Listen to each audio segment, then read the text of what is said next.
Oh gosh, one of the pack went into the base. It came out from the other side. That is so not good. Hi everyone, welcome back. Today I have the 1/6 scale figure of Akutsu Kirara by the artist Raita. This figure is by Native, and as you can tell from the box, which is fully concealed, it's a not safe for work figure. So I'll try my best.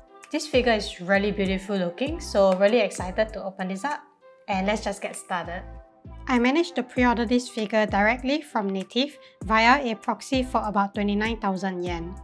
This is way more expensive than the earlier 3 figures of Yui, Erika, and Sasaki by Raita. Well, I guess it's because Kirara is a 1/6 scale figure, as the other 3 were only 1/7 scale.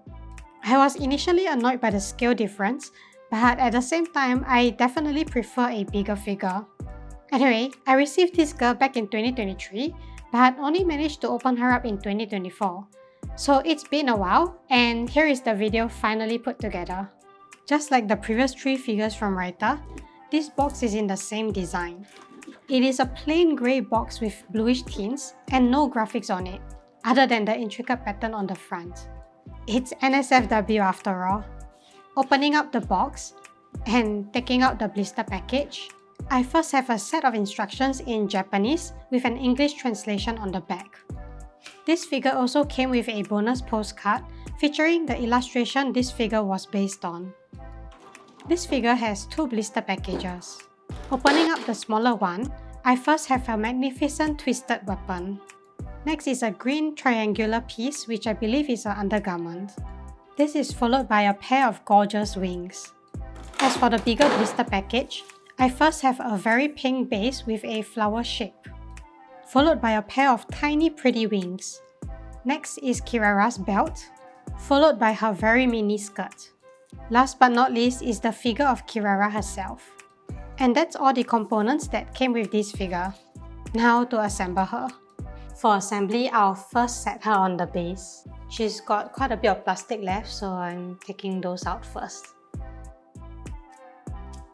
Here is her base, and there are 3 metal pegs on it. Her feet has 2 holes, which goes into 2 of the metal pegs.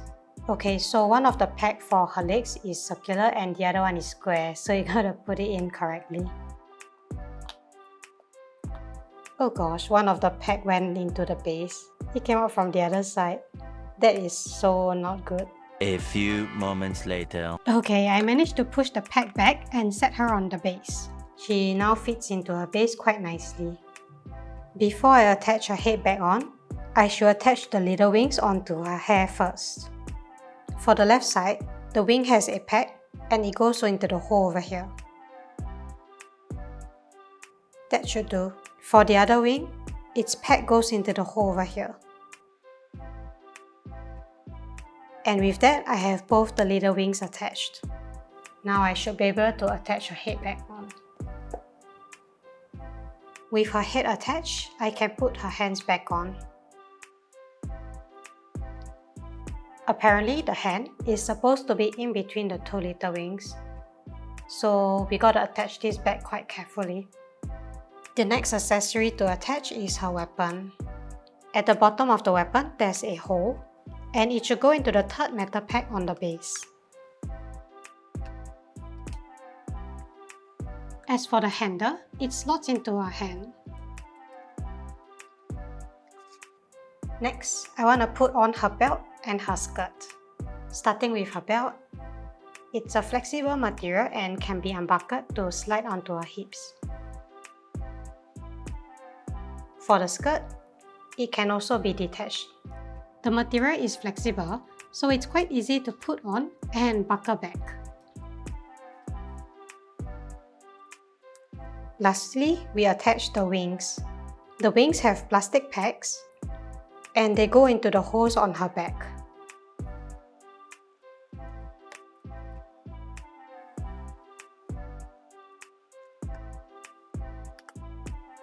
Here are her wings attached on her back, and they fit in quite snugly. With that, I have the 1/6 scale figure of Kirara Akutsu, illustrated by Raita and manufactured by Native, fully assembled. She looks really gorgeous, and at 1/6 scale you can see so much details. I kinda wish that the other girls from this similar series are of the same scale. They are 1/7 scale but look really tiny to me. For Kirara, I really love her facial expression. It looks so smug and cheeky. Her eye decals are super detailed, and the way they sculpted her tongue sticking out, really cute. Her twirly hair is also very lovely, with a good amount of shading. I also quite like how they sculpted her head to intertwine with the wings, her hand, and the weapon. Her outfit is really simple and skimpy, covers just the right amount of places. Although her chest is fully exposed, so I gotta censor her to keep it safe. Her skirt is pretty much held down by the wings, but her belt is pretty loose. I suppose if you don't touch it, it's fine. For the wings, just like the other girls from the similar series, they are super detailed. And this one has a lot more colors in them. The hues of pink, purple, and blue look so gorgeous. Of course, the main feature of this figure is at her cheeks and the way she's squishing it, but I can't show that to make it safe. Moving down to the base, I really like the shape of it. It's got a floral shape and there's a 3D-like pattern beneath the acrylic sheet. Her weapon also looks really cool. I quite like this diamond thing. It just looks so pretty. All in all, I'm super happy to have her in my collection. She may be on a raunchy side, but I highly recommend this figure for the scale and the details and just the pure aesthetic of it. Really glad that I picked this up. And that's all for today's video. This is definitely the best figure of Kirara out there. There is another 1/4 bunny figure of this girl, but I find that her skin color is a bit too dark and not as pink. This 1/6 figure is a lot more vibrant, and I definitely prefer her even though I got the 1/4 bunny for almost the same price. The level of details on this figure is stunning, especially the ribs sculpted on her torso, a typical style of Raita. The paint job is also gorgeous. It's not just the shading of her outfit and the aesthetic wings. Even that slightly glossy tint of her skin is just charming. A 10 out of 10 figure to me. What do you think? Let me know in the comments below. If you enjoyed what you saw, please leave a like and subscribe with notifications to stay tuned to more videos. Until then, I'll see you next time. Bye bye!